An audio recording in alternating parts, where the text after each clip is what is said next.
You know, for it to be my first time, I'm really pleased with the results, but it came at a cost.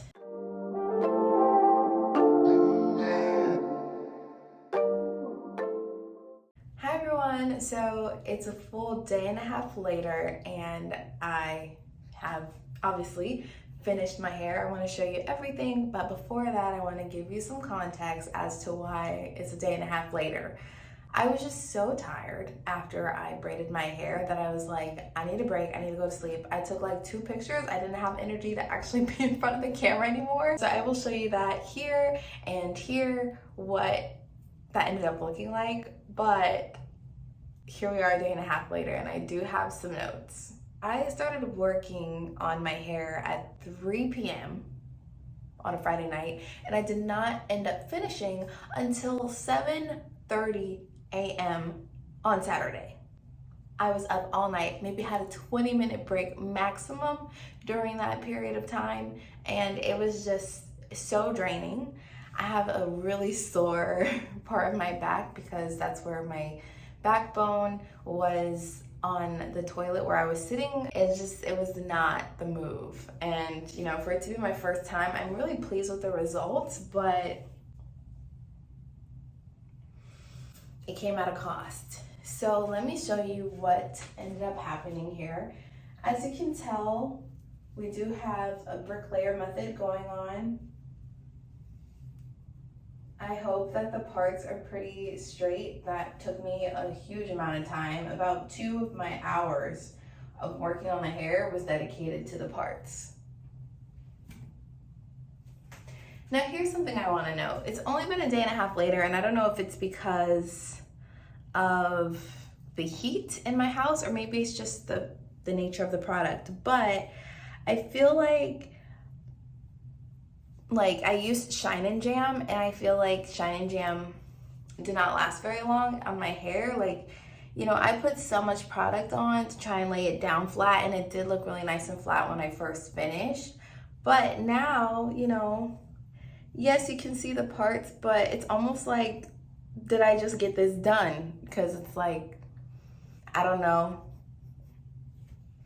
you know, a little fuzzy, even though it's straight, even, you know, clearly, even though it's straight, it's still kind of fuzzy. Another thing I want to show, it's really long. It's past my butt. So I'm just gonna like lift this up real quick. Look how long that is. It's past my butt. And I do like the length, you know, for me to do this by myself, I think is a really good look. For the first time, a really good look. I think I also did a pretty good job of keeping the braids even, you know. Okay, this isn't a very good example actually.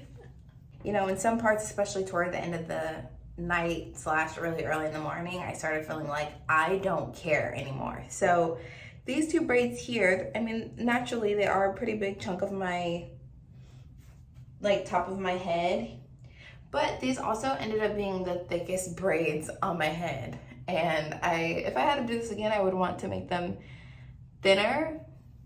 Like, talk about jumbo braids, like they're jumbo. I think for the most part, you know, it's pretty good. I laid my edges earlier in the day. It was hot in the day, so I started sweating, and you know, they're not as tight as they were. But I think with the edges laid and makeup done, you know, like, this is a cute look. I went out Saturday night and it got a lot of compliments. So I think for my first time, this was really good. Some things to note about the experience though. If you are doing it for your first time, like doing your own hair, adding extensions, know that it'll take a long time. The video that I was watching, the girl said it took her like an hour to part, maybe an hour and a half to braid. Bro, like, it took me so long to braid. So long, and I was just not expecting how much time that would take me. And it's really crazy because as I was looking for a video, I was looking at other hairstyles, other projects, and you know, people were crocheting in hair, they were braiding their hair, doing faux locks, other types of things. And those people would put in so many braids. I also saw how to do like knotless box braids, and they were smaller sizes, and they put their hair into more sections. One person was like, it took them 8 hours. They had like 50 something braids. I could never, like this amount took me a long time, and I think the hardest part was knowing what to look up. I ended up having 26 braids, and it took me 16 hours to finish. Now, I do want to say that that included washing my hair, blow drying it, parting it, and of course braiding it. So, you know, it already takes me on average like 3 hours, and that's, you know, being nice. That's me having my stuff together. It takes me about 3 hours just to do a wash and go. And so that's some context. It took me about 2 to part, you know, so put it together. As I look at my hair, there are some things I would want to change. Like, I do think the tightness with which I braided is definitely inconsistent, especially braid to braid. Of course, the size is inconsistent. And if we're talking about these parts, you know, I think so too. But my goal is that I can wear this for about a month, you know, I hope.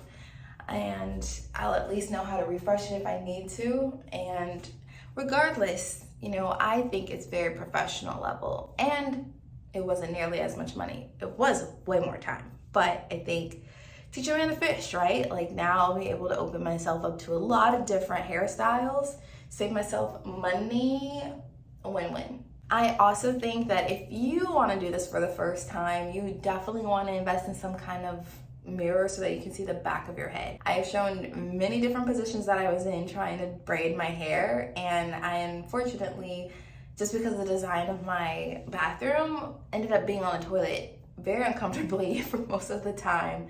And if I just had like a back mirror, maybe a more comfortable chair, I think it could have been a lot better. But I was really struggling with parting my hair, especially in the back, and braiding my hair, especially in the back.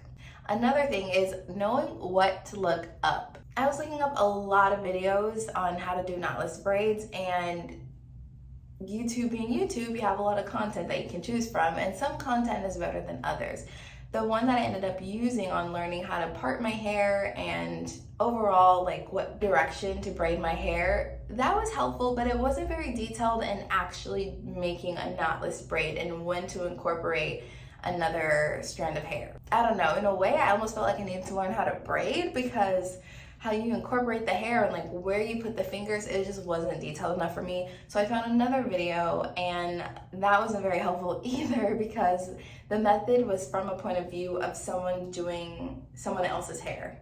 And so if I'm trying to figure out how to do it on my own hair, their hand movements, where they place the extension between their fingers, was just a totally different perspective that I wasn't going to be able to use if I'm going like, you know, on myself. So it was really helpful for me to ultimately just braid how I'm used to braiding and trying to figure it out. So once I hit a breakthrough of doing the kind of braid that I was used to, underhand braiding, boom, smooth sailing.